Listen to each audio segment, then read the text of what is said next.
Frumoșii mei lei, bine ați venit, dragilor! Astăzi facem etalarea despre provocare și surpriză pentru luna aprilie. Am dispărut, așa să zic, timp de aproximativ o săptămână. A intrat Neptun în Berbec, am simțit nevoia să stau mai mult timp cu mine, cu casa, cu familia, cu pământul. Îmi place foarte tare pământul și, na, cam asta e. Da, m-am întors. Astăzi vom face această minunată etalare, valabilă pentru toți cei care aveți soare, lună, ascendent sau Venus în Leu. Începem cu provocarea, să vedem care este provocarea pentru voi. Avem două cărți, 10 de monede și 7 de cupe. Sunteți provocați să ieșiți dintr-o iluzie în ceea ce privește ori familia pentru unii dintre voi sau un membru al familiei voastre. Este un fel de poveste pe care voi v-ați construit-o în legătură cu cineva. Sau pentru alții dintre voi este pe parte financiară. Aveți un plan sau mai multe planuri din punct de vedere financiar, însă aceste planuri sunt cumva la nivel doar de imaginație. Îmi doresc să să ajung, nu știu, să câștig o grămadă de bani. Am planuri financiare, însă în momentul ăsta e ca și cum provocarea este să ieșiți din imaginație și să treceți la fapte, într-un fel sau altul. Da. Iar dacă vorbim despre această imaginație sau iluzie, poveste pe care mi-am spus-o despre un membru al familiei mele sau despre familia mea, despre relația mea, provocarea vine pe partea asta, să ieși din iluzie și să vezi realitatea. Care este realitatea în legătură cu această persoană? Da. Bun, hai să vedem cu ce vine această provocare. 4 de bâte. 7 de spade, interesant.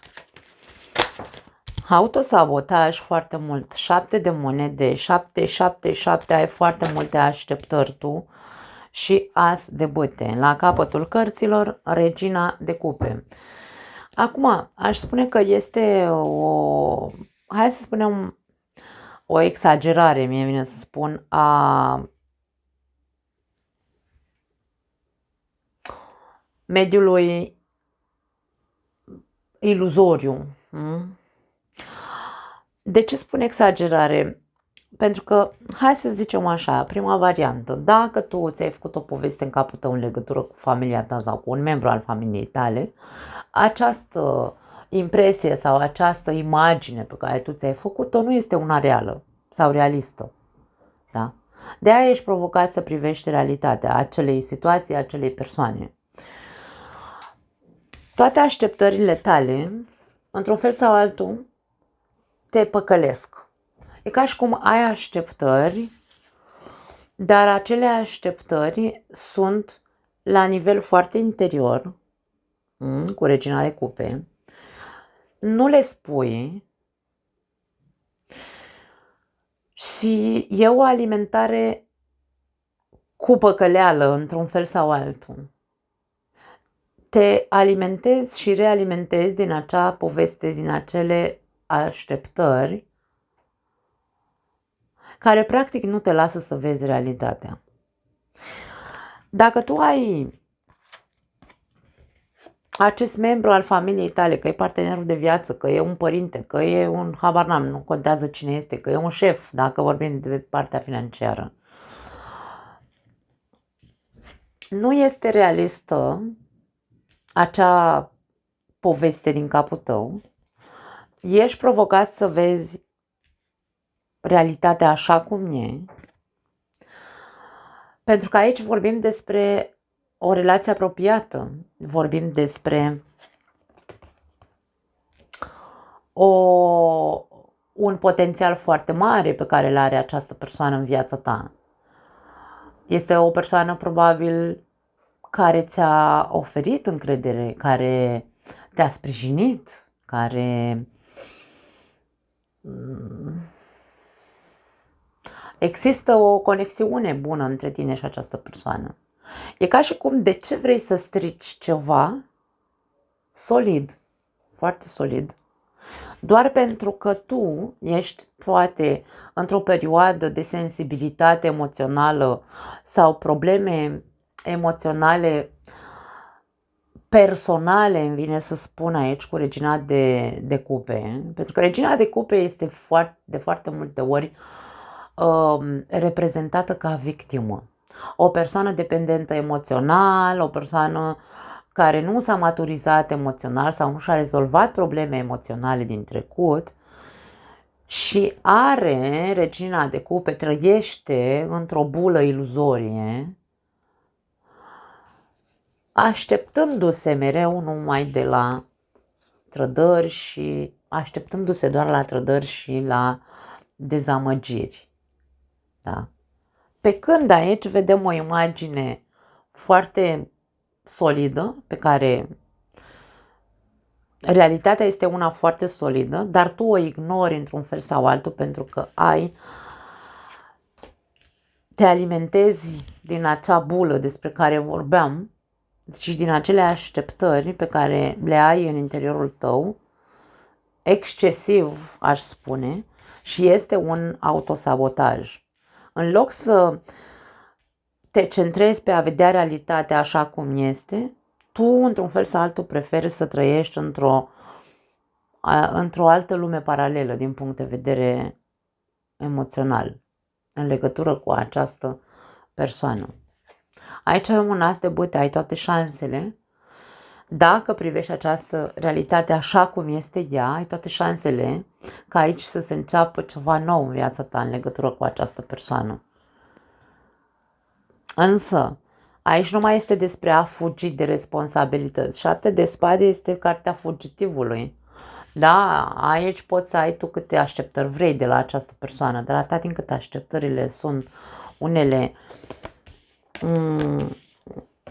care te păcălesc practic, pentru că realitatea este alta și tu te alimentezi din altceva, așteptările tale te autosabotează și nu-ți dă voie să ajungi la această nouă, la o altă sau la o conexiune reală cu persoana asta. Da? Din cauza ceții, din cauza emoționalității excesive, vine să spun, sau a nerezolvării unor probleme emoționale pe care tu le-ai avut și poate nici nu au legătură cu persoana respectivă. Dacă vorbim despre ești provocat să acționezi pe plan financiar, că ai tu planuri pe plan financiar, nu știu, visezi și tu aici la 10 milioane de euro, cum am zis și la RAC, nu știu dacă la RAC cred că am zis sau la Gemini. Ok, ai planuri din punct de vedere financiar, dar începe să le faci, ieși din mintea ta, din imaginație și intră în concret, da? Ai nevoie de niște baze, îmi vine să spun, baze, nu știu, hai să spunem că, uite, de exemplu, cel mai simplu este să înțelegem, îmi doresc altceva la locul de muncă, îmi doresc să cresc, îmi doresc o altă poziție, nu știu, da? O mărire de salariu. Dar aici stau doar așa și mă gândesc, oare o fi? Aici ai nevoie să fii cu picioarele pe pământ și ai nevoie să te integrezi într-un fel sau altul. 4 de bâte este cartea, hai să o numim așa, a unui grup de persoane. În momentul în care intri în această comunitate numită job, da, contribui, aici toată lumea este cumva aduce o structură. Când tu aduci o structură cu ceea ce tu oferi în această firmă și bineînțeles consideri că meriți mai mult, de ce nu? Când ai momente de evadare în care zici, nu mai fac, domne, eu nu mai fac aia, nu mai fac aia, pentru că stau și aștept aici promisiunii că mărește salariul sau că o să mă, nu știu, urce în rang și așa mai departe, și totuși nu se întâmplă nimic. Aici e vorba despre ok. Când tu știi foarte bine ce este real și ce nu este real din ceea ce îți dorești la locul de muncă, atunci vei avea o structură, să spunem așa, un plan bine determinat, bine făcut, structurat, pentru că de-aia este cartea structurii, a bazelor 4 de bute, bine structurat, în care nu mai fug în imaginație, în așteptări, las că o să-mi dea salariul care îl merit cândva. Nu, acționez, trec la acțiune, da? Nu trec la acțiune într-un mod impulsiv, trec la acțiune într-un mod reprezentând ceea ce eu merit în această firmă, da? Sunt eu cel care preia într-un fel sau altul hățurile prin această acțiune, nu mai fug. Să mă ascund după perdea că hai mai aștept și luna asta, hai nu știu ce, nu, trec la acțiune. Cam asta este ideea. Sunteți provocați să ieșiți din așteptări, din iluzie, din speranțe deșarte și să treceți la acțiune într-un mod foarte structurat, cu cărțile pe masă, spunând eu merit atât, consider că merit atât și cam asta e. Da, interesant. Hai să vedem surpriza. Surpriza pentru lei. 2 cărți și pentru voi. 8 de spade și paj de spade. 8-ul de spade reprezintă o buclă mentală pe negativ.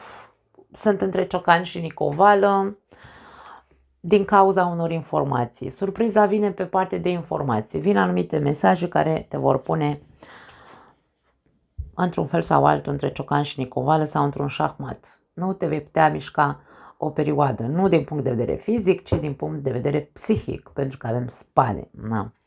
Ceva te va lăsa într-un fel sau altul. Îmi vine să spun deznădăjduit. Nu știu de ce mi iese cuvântul ăsta. Hai să vedem la ce se referă. Luna. Ceva din trecut. Are legătură cu ceva din trecut. 8 de monede. 8 de cupe. Wow, acum avem cu 8, 8, 8. 3 de 8. În cealaltă etalare am avut 3 de 7. Avem paj de cupe și avem forța. La capătul cărților, Marele Preot. Dragii mei, wow, și Marea Preoteasă aici, și Magicianul și Diavolul, ok. Foarte interesant. Aici avem imaginea din trecutul tău, este una de foarte mare manipulare. Nu știu dacă e vorba despre faptul că tu singur te-ai păcălit. Pentru că aici e ca și cum ceva se întoarce împotriva ta. E un șahmat la adresa ta, dragă leu. Tu ai trăit aici o iluzie destructivă, îmi vine să spun. Foarte profundă. Avem aici, într-un fel sau altul ai fost protejat, îmi vine să zic, pentru că ambele personaje sunt spirituale și reprezintă un soi de protecție. Însă, ai trăit manipulat de anumite gânduri, de anumite concepții, de ce nu?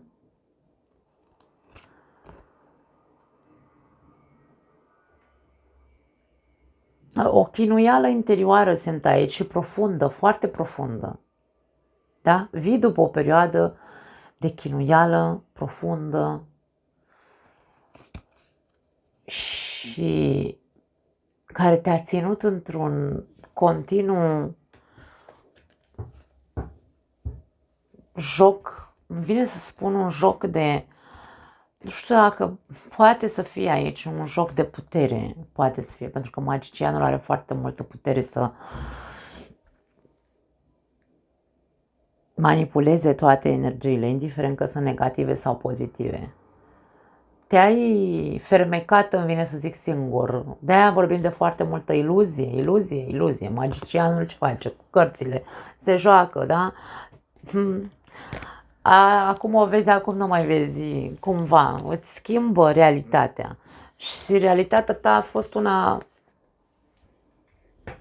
destructivă în ultima perioadă. Pe o parte este pozitiv pentru că ai fost protejat, ceva acolo, cineva acolo sus te-a protejat ca să nu te autodistrugi, mai rău îmi vine să spun, însă e ca și cum acum se întoarce cumva totul împotriva ta. Există un șahmat, surpriza este un șahmat pentru tine, dragă leu. Trecutul are de văzut. Toate eforturile de care ai fugit, de care te-ai îndepărtat, e ca și cum eu nu mai mă uit în urmă, nu mai vreau să fac, nu mai vreau să văd, nu mai vreau să aud. Mi-a trecut de tot, da? Deci ca și cum în tine s-a dat un fel de bătălie, îmi vine să spun, în care ai zis nu mai îmi trebuie absolut nimic. Vreau să mă centrez pe mine, vreau să mă recuperez, însă sunt niște informații în această perioadă care vor într-un fel sau altul să-ți deschidă ochii, îmi vine să zic. De-aia spun că e un șahmat la adresa ta. Vor să-ți deschidă ochii aceste informații sau, mă rog, nu știu, poate e mintea ta care în sfârșit, într-un fel sau altul, face un click, poate nu neapărat că este din exterior, poate fi, găsești o informație, habar n-am, oriunde, da, pe o rețea de socializare, rezonezi cu un anume mesaj care te face să-ți dai vol jos de pe ochi și să zici, ok, simt că tot ce am trăit în ultima perioadă, eu simt că se întoarce împotriva mea, eu simt șahumat pe mine, da? Nu e că mi-l pune cineva. Pentru unii dintre voi poate fi din partea cuiva, însă pentru alții dintre voi este strict al vostru. Pentru că aici e nevoie să se activeze liberul arbitru în care tu singur vei încerca să-ți spui, ok, și cât mai stau în bucla asta? La ce îmi folosește să stau în bucla asta? Pentru că, ok, trecutul e trecut, s-a întâmplat, acum nu mai putem să schimbăm nimic, nu ne putem duce în trecut să schimbăm ce s-a întâmplat acolo. Acum e momentul să învățăm să ieșim din acel trecut, din acea buclă, din acea stagnare, din acea orbeală orbire în care am trăit. Și e momentul să începem să depunem eforturi, ca să putem să ieșim de acolo și să renunțăm, să ieșim singuri, pentru că vedem că nu ne mai satisface această poziție. Da? Nu mai e ok pentru mine să stau aici. E momentul să încep să încet să dau un pas către altceva. Și aici este un pas către, hai să numim așa, împuternicire emoțională, îmi vine să spun, creștere emoțională. Dar este vorba în a ști să-mi controlez emoțiile, pentru că atunci când emoțiile m-au manipulat sau m-au dominat în totalitate și mi-au făcut viața un calvar, aici am nevoie ca toate emoțiile și traumele pe care eu le-am trăit în trecut să nu mă mai încarcereze într-un fel sau altul. Da? Într-un mod foarte conștient, depun eforturi ca să îmi controlez emoțiile atunci când mă năpădesc. Și nu vorbim doar de a ne controla emoțiile prin a le manevra, ci a ne controla când sunt ies așa ca la niște copii mici, pentru că aici avem imaginea unui paj.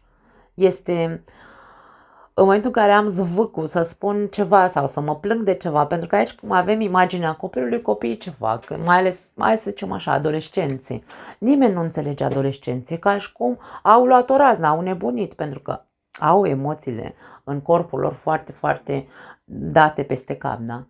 Și în momentul în care tu simți că te comporți ca un copil, da, sau ai o atitudine infantilă, atunci este ok, îmi țin în frâu aceste emoții infantile, pentru că nu mai sunt un copil, am o vârstă aici, da. Nu le țin sub control ca să le inhib, ci ca să nu mai iasă buluc, să ajung din nou unde am fost. Dacă în trecut ai fost protejat, acum nu știu dacă mai există protecție, cât există eforturi pe care tu trebuie să le depui. Da? Eforturi. Pentru că doar așa poți să-ți construiești din nou o emoționalitate, hai să spunem așa, cu o bază puternică. Da? Pentru că aici avem emoțiile și ego-ul. Dacă dintr-o emoționalitate infantilă încep să dau din picioare la 50 de ani sau la 40 de ani și să mă trântesc cu cur de pământ că nu mi se face, domne, pe plac, atunci avem o mare problemă. Deci aici vorbim despre, hei, trezeala, într-un fel sau altul, trezeala, pentru că nu e ok așa. Cam asta este imaginea, vine să spun. Da, nu mai am altceva. Vă pup, ne vedem data viitoare. Ciao!